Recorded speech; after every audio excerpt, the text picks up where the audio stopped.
জীবন কারোর জন্যই থেমে থাকে না। তো হ্যালো, আসসালামু আলাইকুম, welcome to our page Aladdin and Genie. আমার শ্বশুর আমার দাদার বাড়িতেই প্রথম গিয়েছিল, তাও কেন গিয়েছিল সেটাও পরে শুনতে পারবেন ভিডিওটা পুরো দেখলে।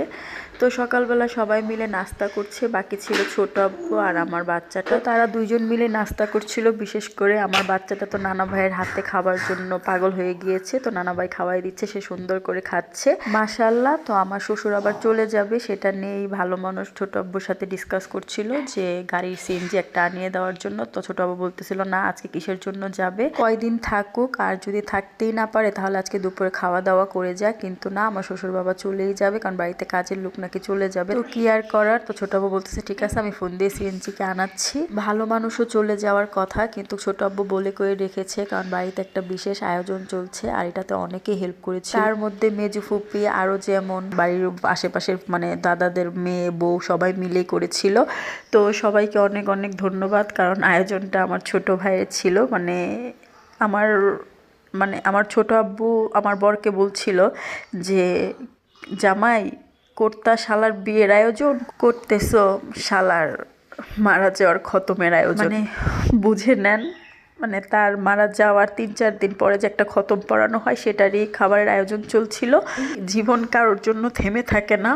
সব সময় বলতাম দাদার বাড়িতে কখনোই আসা হতো না, যখন কারোর কেউ মারা যাইতো তখনই আসা হইতো।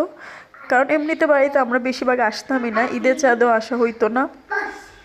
তো নিজের আপন ছোট ভাই মারা যাবে, তার জন্য যে আসতে হবে এটা কখনোই ভাবি নাই। কারণ সে অনেক ছোট ছিল, কম কম হায়াত নিয়ে দুনিয়াতে আসছিল। তো আমি একটু পরে পরেই তার কবরটা দেখতে আসছিলাম, কারণ আজকে 4-5 দিন হয়ে গিয়েছে। আল্লাহ ওরে ভালো রাখুক, সবাই ওর জন্য দোয়া করবেন। ছোট আব্বু তো রাত জেগে দই জাল দিয়ে কমিয়ে দই বসিয়েছিল, যেহেতু একটু শীতকাল তাই একটু তাড়াতাড়ি দইটা বসাতে হয়েছে, কারণ নাহলে তো দই বসবে না। এদিকে রান্নাবান্নার বেশিরভাগ দায়িত্বই ছিল ছোট আব্বুর, টেস্ট থেকে শুরু করে সব কিছু ছোট আব্বু করেছে। আর মেজো ফুপি টেবিল চেয়ার গোছানো, তারপর হচ্ছে আপনার গ্লাস সব কিছুর বেলায় ছোট আব্বু আর মেজো ফুপি বেশি করেছে। আমরা করেছি যা করেছি টুকটাকি করেছি।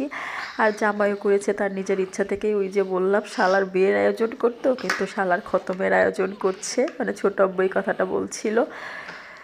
তো কি আর করার, জীবন তো কারোর জন্য থেমে থাকে না, এই চলছে সব কিছুই ঠিক মতো। কিন্তু নাই মাঝখানে একজন। মাঝে মধ্যে অনেক আল্লাহর কাছে অভিযোগ করতে মন চায়, কেন নিলা, না নিলেও তো পারত। আবার দিন শেষে নিজেকে সান্ত্বনা দেই, আল্লাহ যা করে ভালোর জন্য করে। আর ওই যে বলতেছিলাম একটু পরপর ভাইটার কবরটা দেখতে আসতেছিলাম।